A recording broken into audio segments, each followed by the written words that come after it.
Gostaria que você abrisse a sua Bíblia, por gentileza, lá em Marcos, capítulo 9. Marcos, capítulo 9. Nós vamos ler os versos de 33 a 37.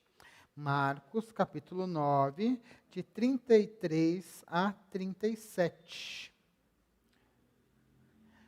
Diz assim a palavra do Senhor. Chegaram então em Cafarnaum. Estando em casa, Jesus perguntou aos discípulos sobre o que é que vocês estavam discutindo no caminho. Mas eles se calaram, porque no caminho tinham discutido entre si sobre quem era o maior.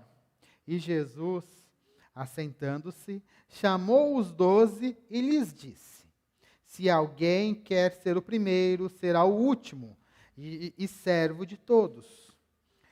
Trazendo uma criança, colocou no meio deles e, tomando-a nos braços, disse-lhes: quem receber uma criança, tal como esta, em meu nome, recebe a mim. E quem recebe a mim, não é a mim que recebe, mas aquele que me enviou.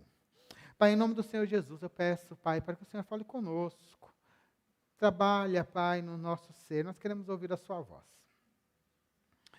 Deus, estamos num mundo tão complexo, tão difícil, tantas vozes, tantos vídeos, tanta coisa acontecendo. Mas nesse momento nós queremos nos concentrar somente em Ti. Pai, que essa voz seja, que a sua voz e a sua palavra entre no nosso coração, que o seu Espírito Santo nos dê clareza a respeito dela e que ela, Pai, seja plenamente entendida e que nós possamos colocá-la em prática. Nós queremos ser transformados, Pai. Nós queremos, Senhor, ser diferentes. Nos ajude, Pai, nesta noite. É o que nós te pedimos em nome de Jesus. Amém. Amém.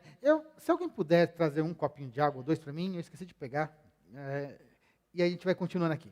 Irmãos, vamos aqui falar um pouquinho sobre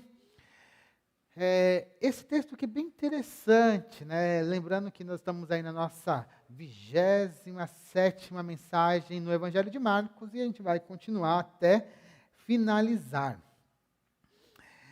Eu não sei quantos de vocês usam o YouTube.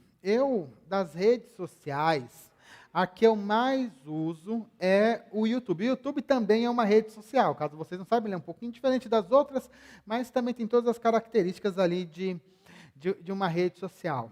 E é interessante que a gente sempre vai assistir um vídeo, sempre recebe propagandas. E as propagandas mais comuns que eu recebo no meu feed, né, por conta do meu perfil, elas estão relacionadas a como ficar rico, como se você deve chegar ao seu primeiro milhão, caminhos para ter uma empresa de sucesso, métodos de venda, etc, etc, etc. Eu não sei quantos de vocês recebem esse tipo de propaganda, mas é impressionante, né?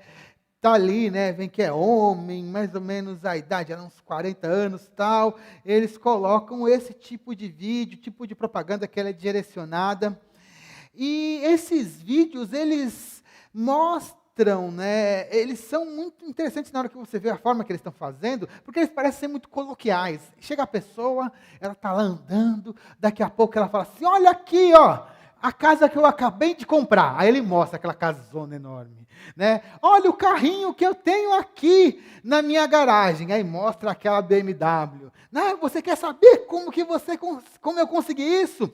Agora você participa do meu curso. Aí você vai pagar lá uns 10 mil reais pelo curso. Talvez você não fique rico, mas quem está dando o curso, com certeza, se ele já era rico, ele vai ficar mais rico.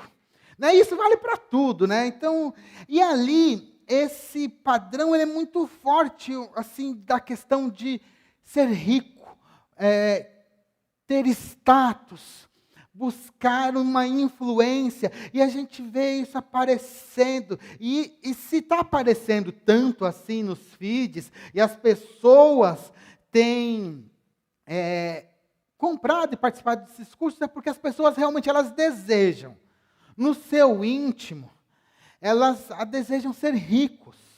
As pessoas desejam ser poderosas, né? Elas querem, elas se imaginam como reis, né? Aquele sonho, né? Assim, de ser rei, rainha, princesa, ter corte, né? Isso é um desejo muito comum do ser humano, ter essas questões de ter, né? Ter status, ter dinheiro.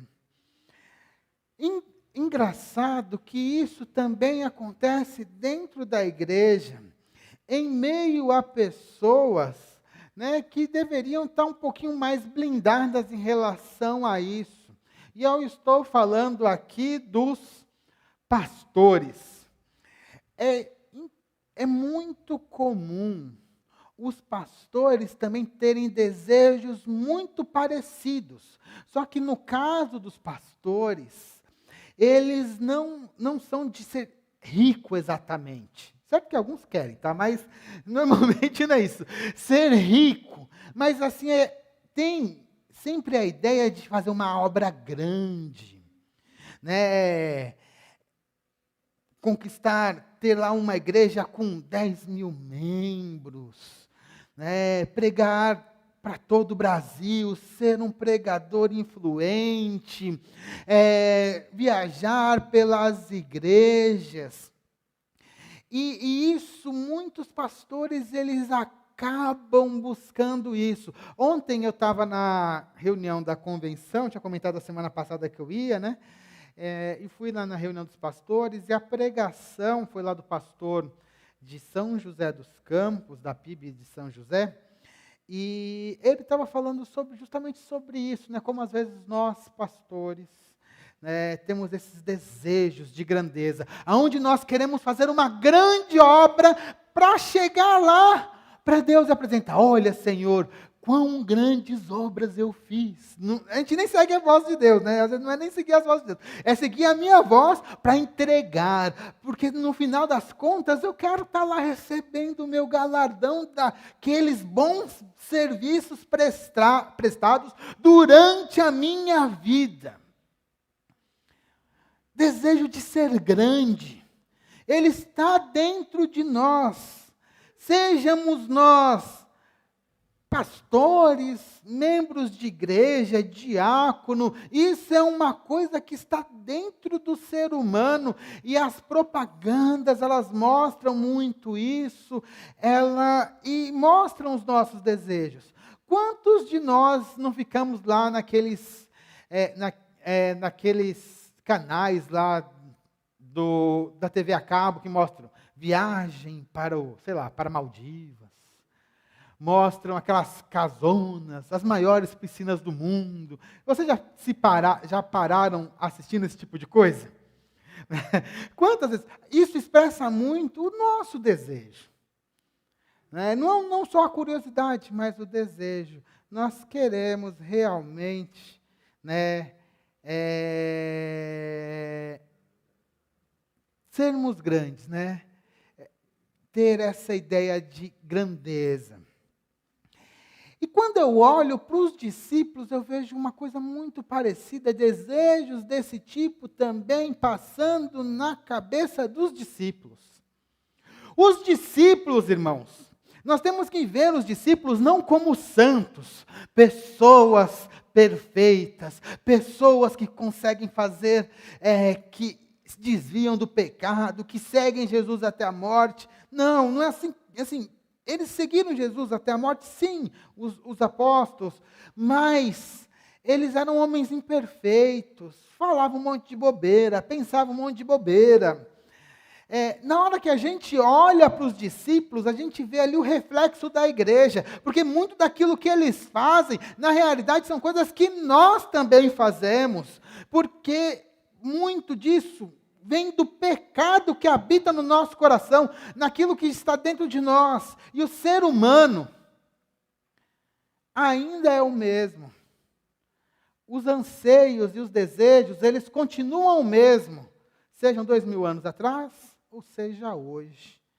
a gente vê acontecendo coisas muito semelhantes. E o texto de hoje vai mostrar uma lição muito importante para nós, principalmente porque ele vai trabalhar essa questão do desejo de sermos grandes, de fazermos uma grande obra, sermos aqueles que têm status, aqueles que são honrados pela sociedade, aqueles que têm algum tipo de poder ou coisa semelhante. Esse desejo também estava no coração dos discípulos. E Jesus vem hoje, falou há 2000 anos, e vai falar hoje conosco também a respeito destas coisas. Preste atenção. Os discípulos,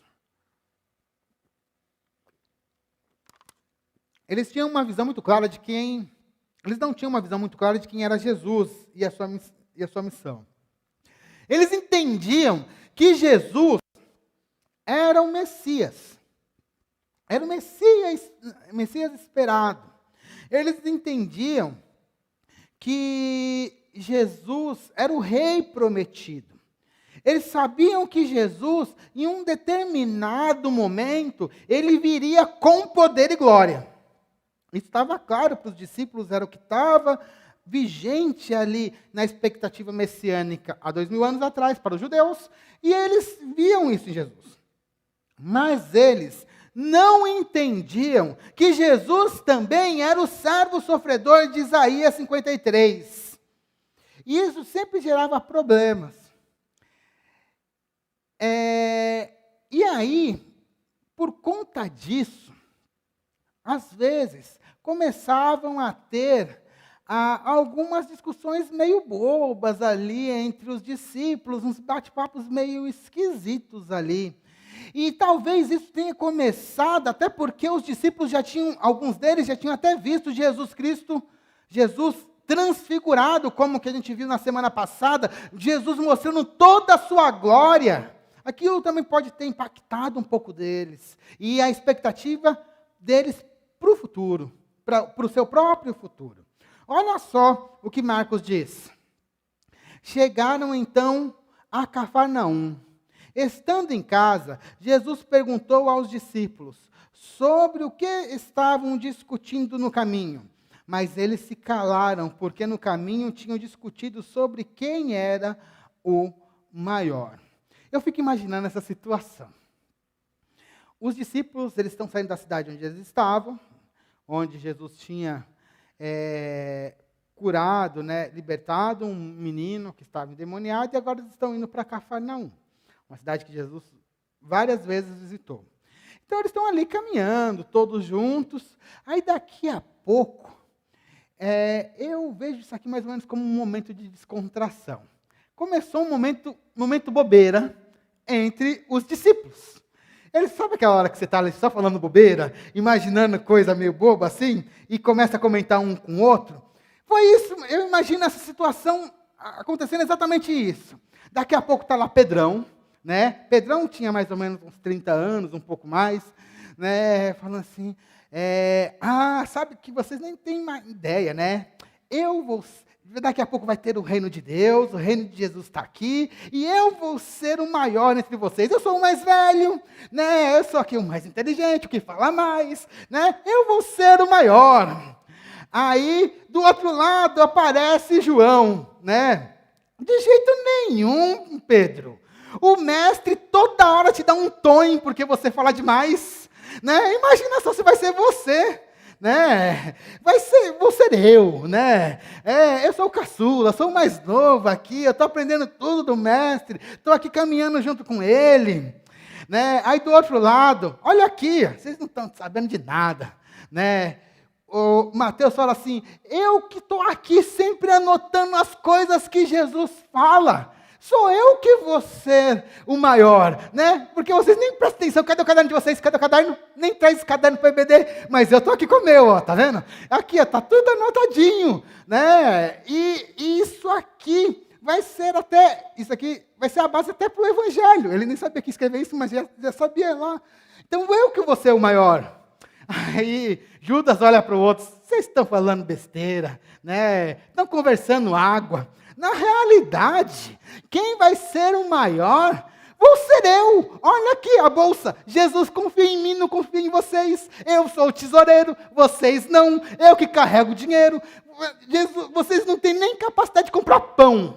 Você acha que vocês vão ser os maiores? Sou eu que vou ser os maiores. E ali estava aquela conversa, né, aquele momento bobeira dos discípulos, né? E eles estão tudo falando isso, mas meio longe de Jesus, para que Jesus não escutasse, porque eles conheciam Jesus.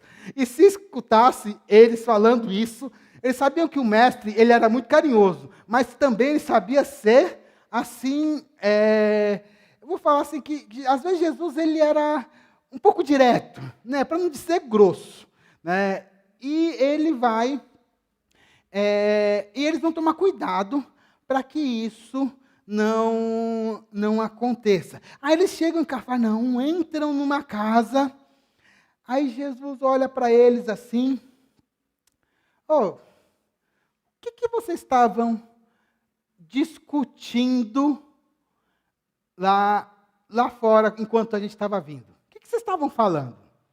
Os discípulos falam assim, sabe aquela hora, quando uma criança que está fazendo alguma coisa errada, e você fala, o que você está fazendo? A criança fala assim, foi exatamente o que aconteceu com os discípulos.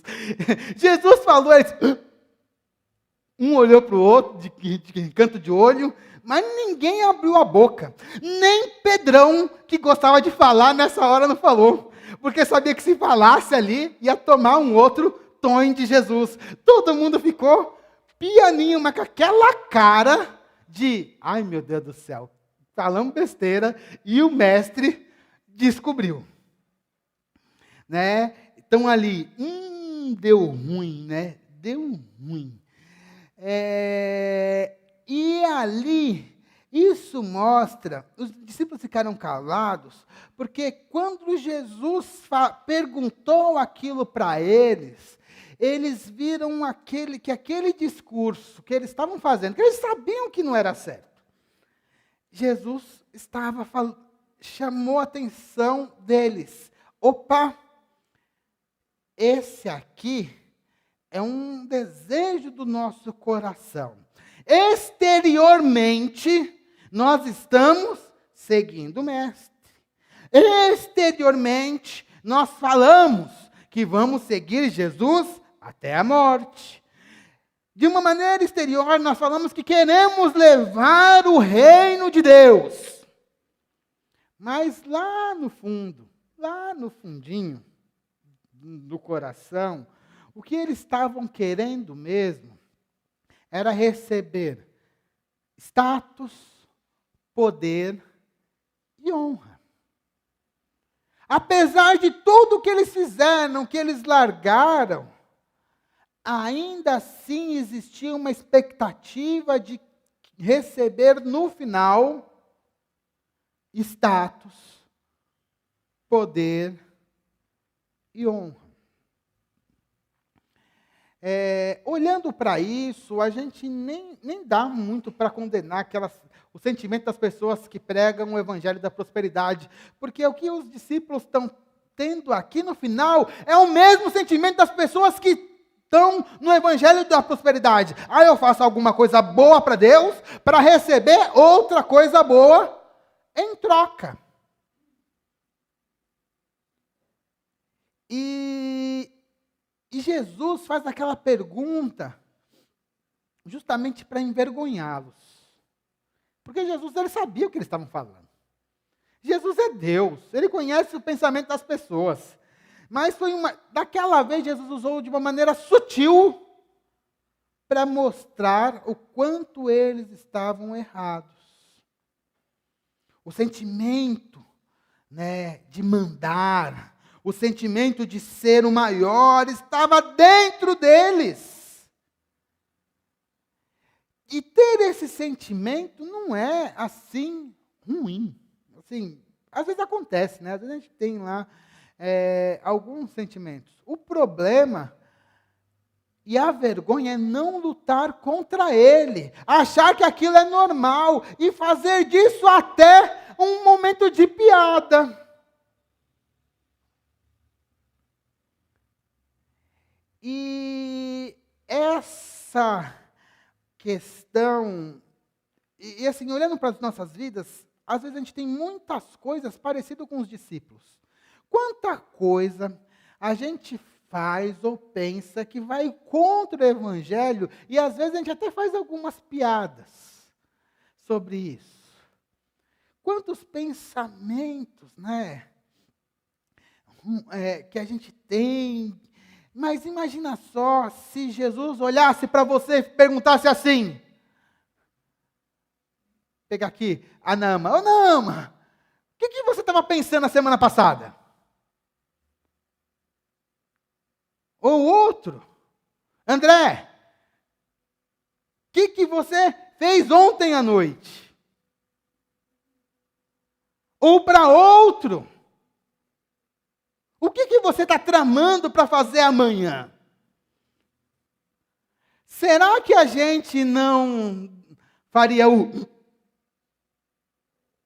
Ih, deu ruim?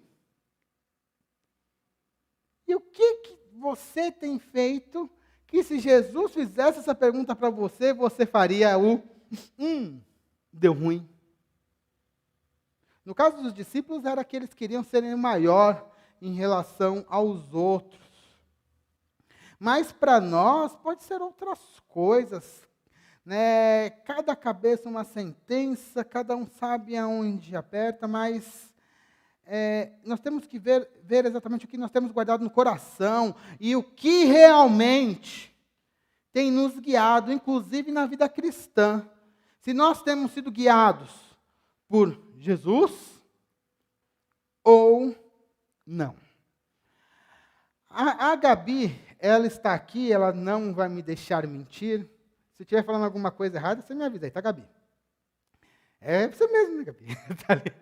Ela está falando assim, lá na escola bíblica dominical, a gente estava falando, entre outros assuntos, sobre a questão, né, do seguir Jesus.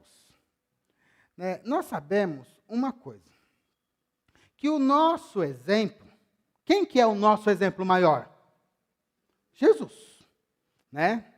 E o que Jesus fez por nós? Ele serviu e até a morte, e morte de cruz. Se nós somos cristãos, o que nós deveríamos fazer? Seguir o exemplo de Jesus. Agora, a minha pergunta para você é a seguinte: você tem seguido o exemplo de Jesus em tudo? Você tem seguido o exemplo de Jesus no pensamento, nas atitudes?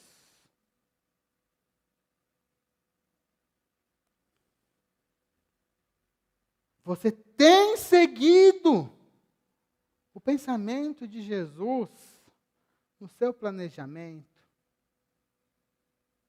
Aí eu quero voltar à pergunta. Você tem mesmo seguido a Jesus?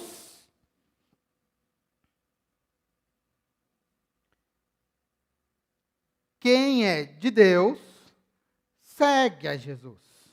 Mas será mesmo que nós estamos nos portando como filhos de Deus? No caso dos discípulos, não. Eles estavam discutindo quem iria ser o maior. E no nosso caso, nós temos que ver qual que é o caminho que nós estamos seguindo. Mas para Jesus não adiantava somente dar o tom, fazer aquela pergunta, dar um impacto. Ele tinha que ensinar. Jesus, ele sempre, como mestre, ele era um mestre muito sábio. E aí o que ele faz? Não, vamos ensinar agora a galera. E aí, Jesus, até lá no verso 35, e Jesus, assentando-se, chamou os 12 e lhes disse: se alguém quer ser o primeiro, será o último e servo de todos. Jesus, ele gostava de ensinar sentado. Era costume dos rabinos naquela época ensinar sentado.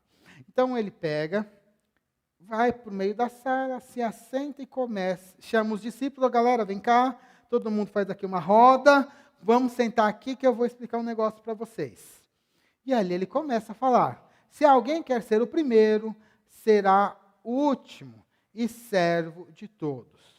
Jesus, ele mostra que quem quer ser o primeiro deve ser servo. Essa aqui é uma maior lição, uma das maiores lições do cristianismo, que faz um contraste enorme em relação ao mundo. No mundo, o que vale é poder, dinheiro, status.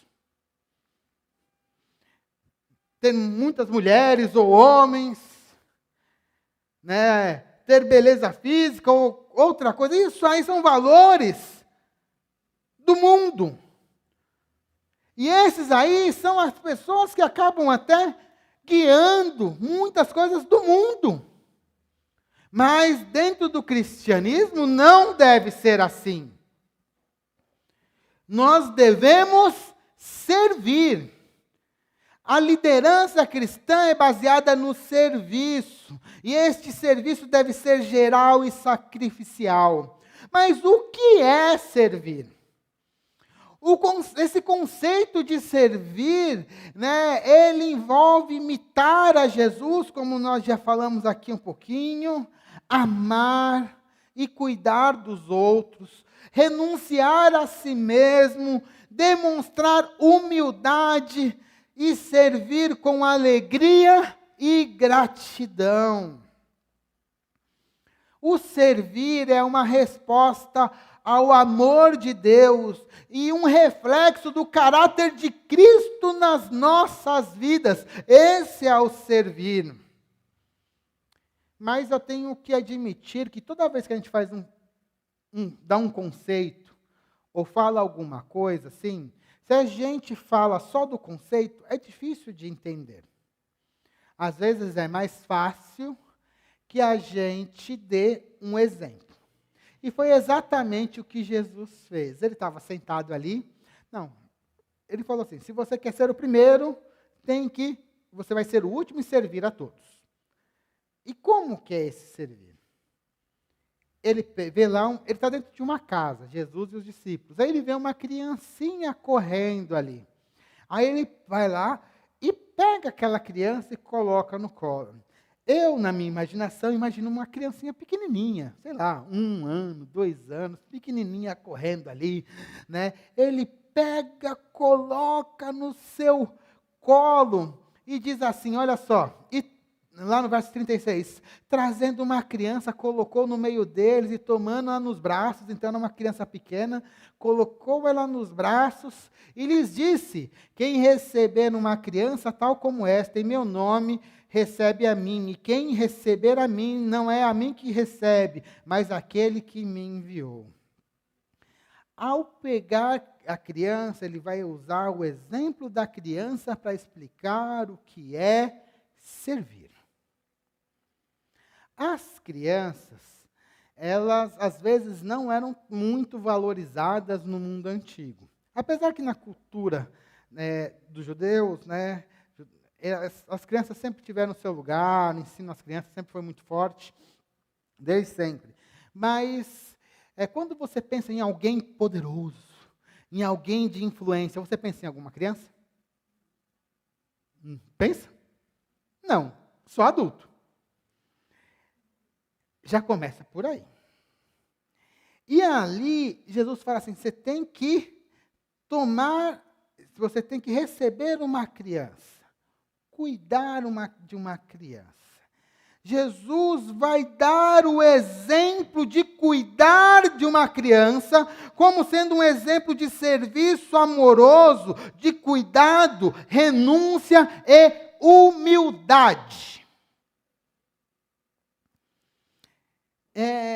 Cuidar de um bebê é uma coisa assim, é o exemplo perfeito para serviço. A gente dá vários exemplos. Normalmente a gente dá lá a questão do lava-pés e tal. Mas o cuidar de criança é o exemplo perfeito.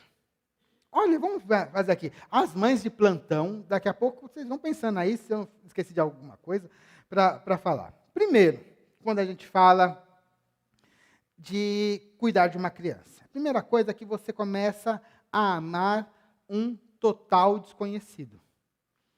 Uma criança, quando nasce, você não conhece. Às vezes a gente fala assim, a mãe está ali carregando a criança durante 9 meses, já sente a criança, já tem alguma interação com a criança, mas na hora que ela nasce, você não conhece a criança.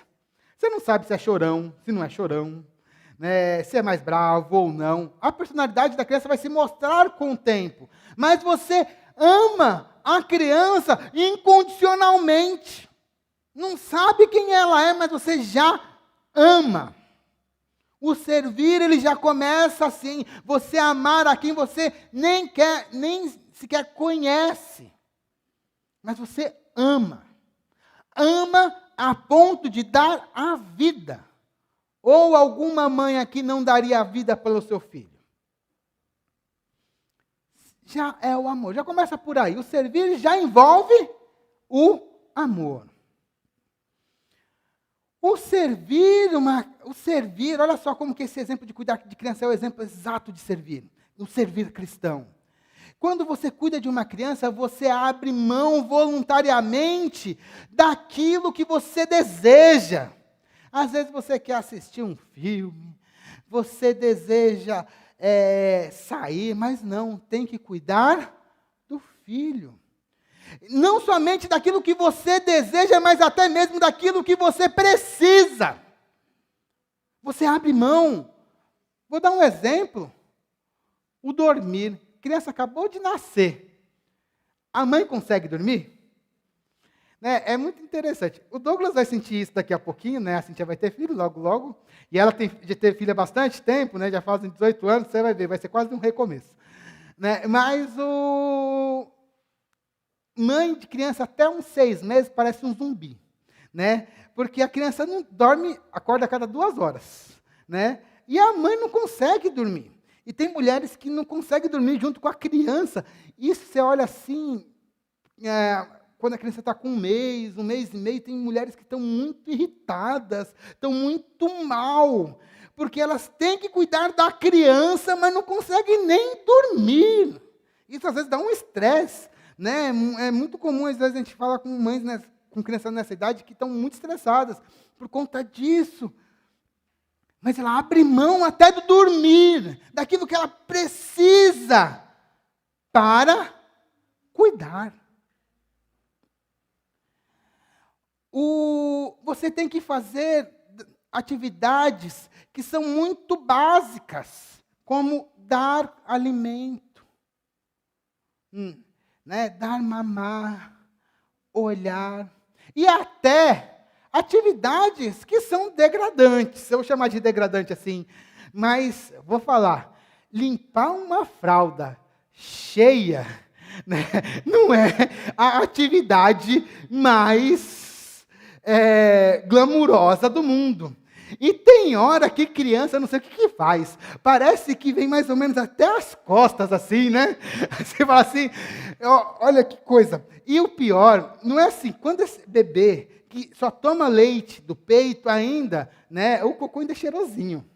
Mas você quer ver, é quando, depois de 6 meses, que começa a comer comida. Né? Eu lembro que eu olhava para a Evelyn assim, olhava para ela assim, meu amor, você parece comer um urubu, não é possível. que é isso que está saindo de você? Mas é a vida, né? é a vida. Né? Mas é o cuidar.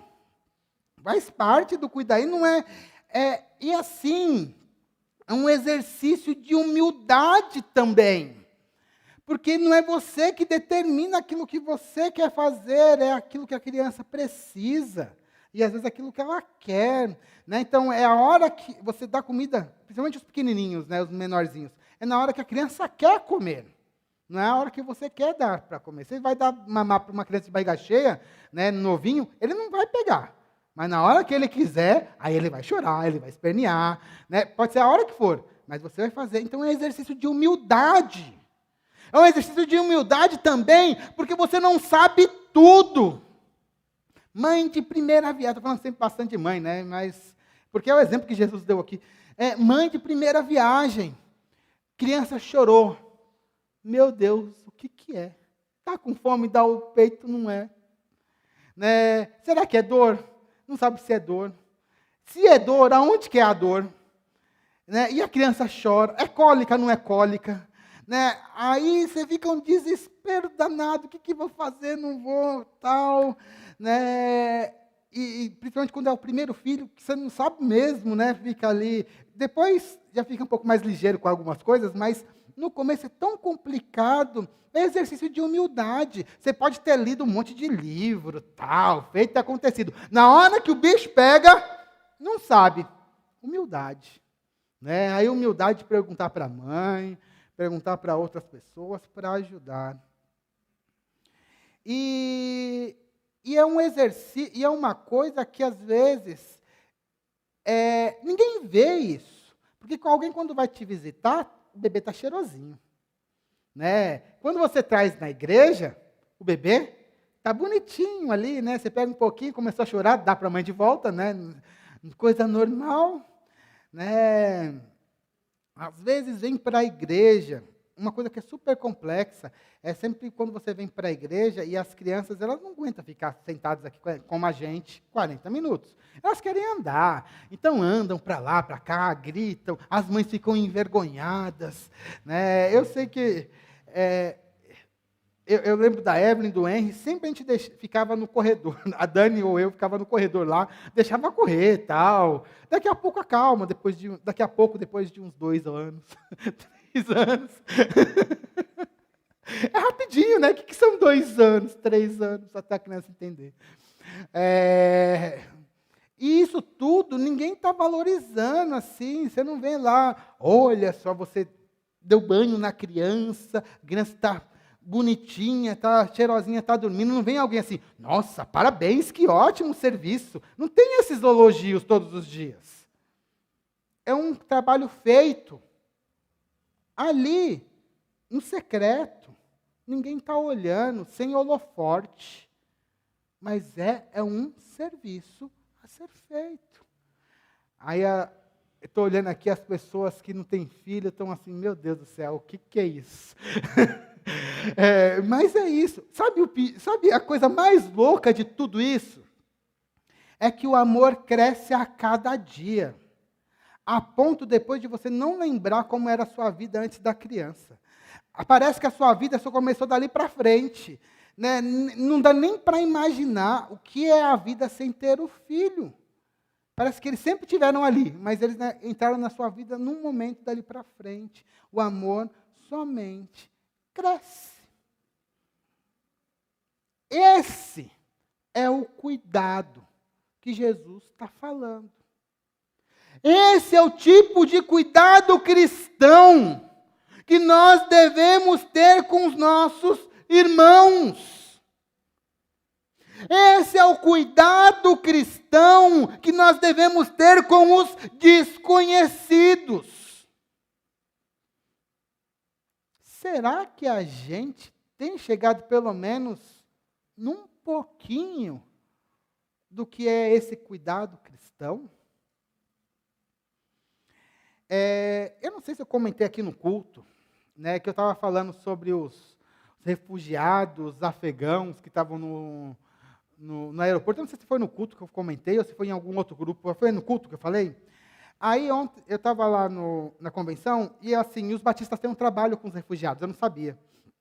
Desde 2022 tem a Vila Minha Pátria. E eles estão cuidando, né? Tem lá 160 refugiados, a maioria afegãos e muçulmanos. Afegãos e muçulmanos.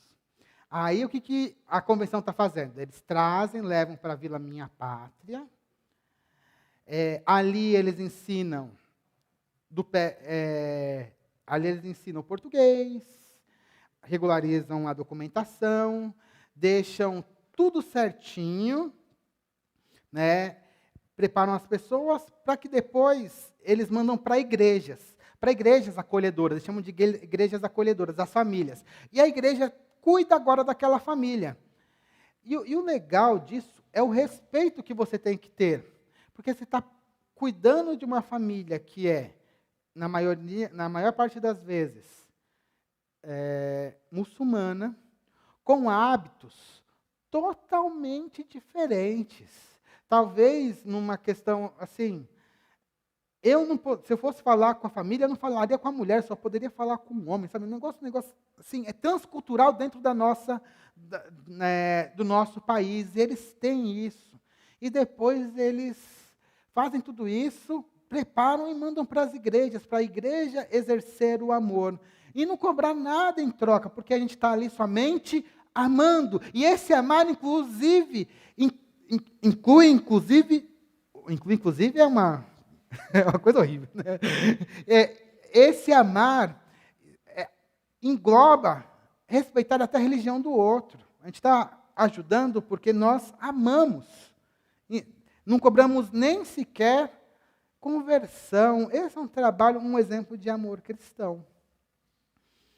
E na hora que eu olhei esse trabalho, eu falei assim, nossa, se a nossa igreja tivesse um pouquinho mais de recurso, tivesse mais algumas coisas, assim, porque a gente precisaria de casa, lugar para dar emprego, mais um pouco de estrutura para ajudar, mas era uma coisa muito legal de se pensar, assim, né, como um trabalho desse feito aqui na nossa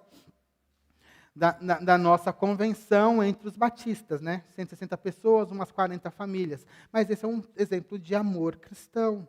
O amor cristão, às vezes, com as pessoas que estão na rua. Às vezes a gente só coloca o nosso amor com aqueles que estão próximos da gente, isso é fácil. Mas esse cuidado aqui tem que ser com aquele que é diferente, com aquele que a gente não conhece.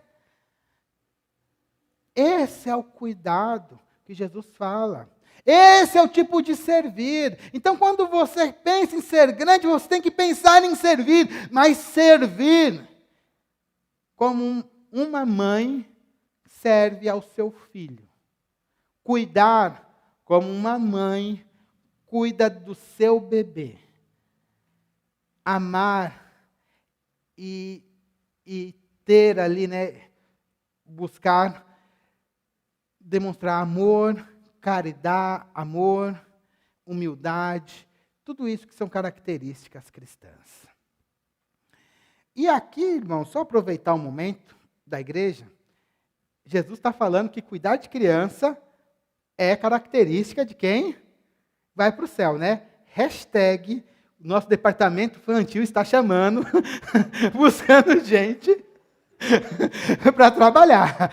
Então, Jesus está falando aqui, ó, aproveita, deixa, né, se inscreve para trabalhar no departamento infantil, né? Ó, hashtag vai a dica.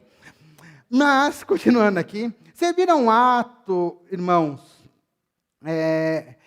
um ato de obediência a Cristo e será recompensado com uma comunhão pessoal, tanto com o Filho como com o Pai. O servir é um ato que vai ser visto no céu. Aquilo, sabe quando a gente fala daquele negócio do grande telão da vergonha, lá do último juízo, né, do grande juízo do trono branco, do juízo final? Quando a gente vai olhar a representação que Jesus traz disso lá em Mateus 25, nós vamos ver que isso vai estar ligado ao serviço que você prestou enquanto estava vivo. Abra sua Bíblia lá em Mateus 25, de 31 a 40. É um pouquinho longo, mas eu quero ler todo porque é importante. Mateus 25, de 31 a 40.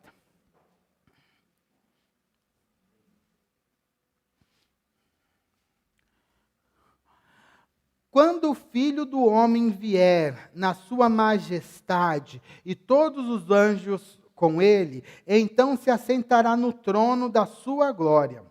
Todas as nações serão reunidas em sua presença, e ele separará uns dos outros, como o pastor separa as ovelhas dos cabritos. Porá as ovelhas à sua direita e os cabritos à sua esquerda. Agora presta atenção, hein? Então o rei dirá aos que estiverem à sua direita, que são as ovelhas: Venham benditos do meu Pai. Venham herdar o reino que está preparado para vocês desde a fundação do mundo. Porque, olha só, olha o serviço. Porque tive fome e vocês me deram de comer. Tive sede e vocês me deram de beber. Eu era forasteiro e vocês me hospedaram. Eu estava nu e vocês me vestiram. Enfermo e me visitaram. Preso e foram me ver. Então os justos perguntaram: quando foi que vimos o Senhor com fome e lhe demos de comer, ou com sede e lhe demos de beber? E quando foi que vimos o Senhor como forasteiro e o hospedamos, ou nu e o vestimos? E quando foi que vimos o Senhor enfermo ou preso e fomos visitá-lo? O rei respondendo lhes dirá: em verdade lhes digo que, sempre que o fizerem a um destes meus pequeninos irmãos, foi a mim que o fizeram. Lá no momento do juízo final, o que está sendo mostrado é o quê? É aquilo que você serviu, amou, cuidou. E isso vai ser mostrado. Se você fez. Também se você não fez, tem o contrário. Isso também vai ser extremamente repreendido. Os que entram no reino de Deus são os que servem aos outros. O serviço amoroso, sacrificial e humilde é a característica daqueles que receberam Jesus e que vão passar a eternidade no céu. Irmãos, estou finalizando, o louvor pode já vir à frente. Quantas vezes deixamos de prestar um serviço amoroso, sacrificial e humilde? Podemos fazer esse tipo de serviço em qualquer lugar, irmãos, em qualquer lugar. Mas a igreja, como agência do reino de Deus, deve ser um lugar onde nós devemos facilitar esse tipo de serviço. Olha para o mundo aí fora. Quantas necessidades têm que ser atendidas? E eu olho para cá, para dentro, e vejo tantas pessoas talentosas. Tantas pessoas que receberam dons do Senhor, que podem realizar e atender às necessidades que estão no mundo. Mas por que ainda não conseguimos fazer isso? Eu quero dizer uma coisa: nós podemos fazer muito mais. Eu não escrevi aqui, mas eu fico com aquela reflexão, né? 11 homens impactaram o mundo inteiro. Os 11 apóstolos. E depois mais Paulo. E os outros que foram se agregando, que já eram ali da segunda geração. Aqui nós temos muito mais pessoas. O quanto que nós podemos fazer pela nossa cidade aqui de Caieiras?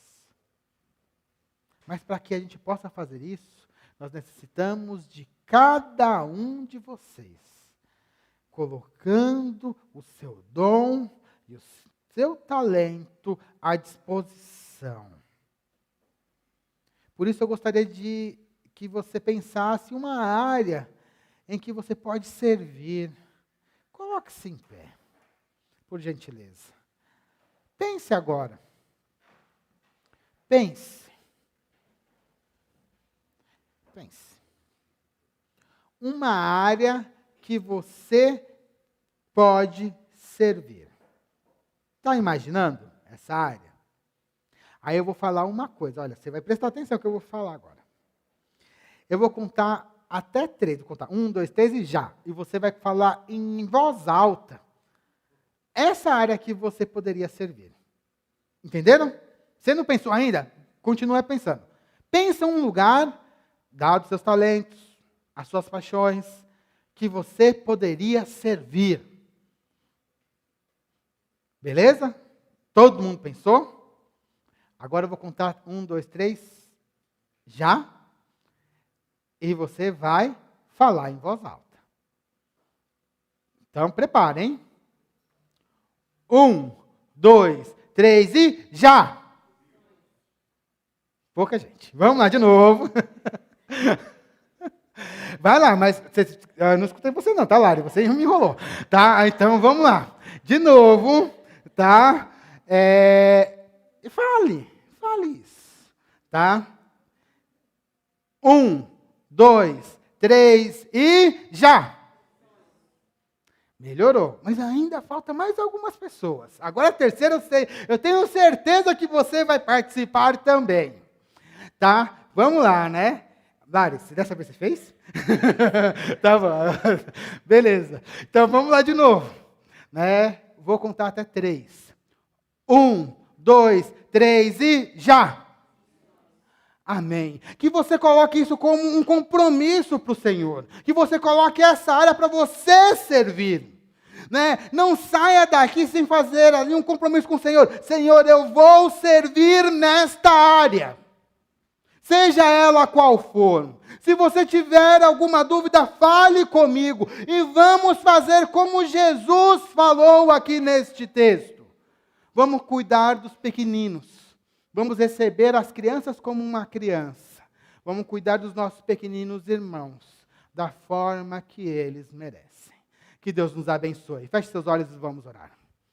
Pai, em nome do Senhor Jesus, eu quero colocar aqui a sua igreja, Pai. Diante de Ti, Pai, do desafio que o Senhor tem apresentado para cada um de nós.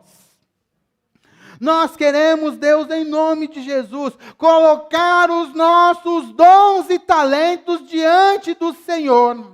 Nós queremos, Pai, estar trabalhando nas mais diversas áreas, seja elas qual forem, seja missões, seja com as crianças, seja na área de ensino, seja com os pobres, sejam com os refugiados, sejam com as pessoas que estão nas cadeias, nas prisões, aonde for necessário, Pai, aonde quer que o Senhor esteja nos chamando, nós queremos desempenhar, Pai, o nosso ministério.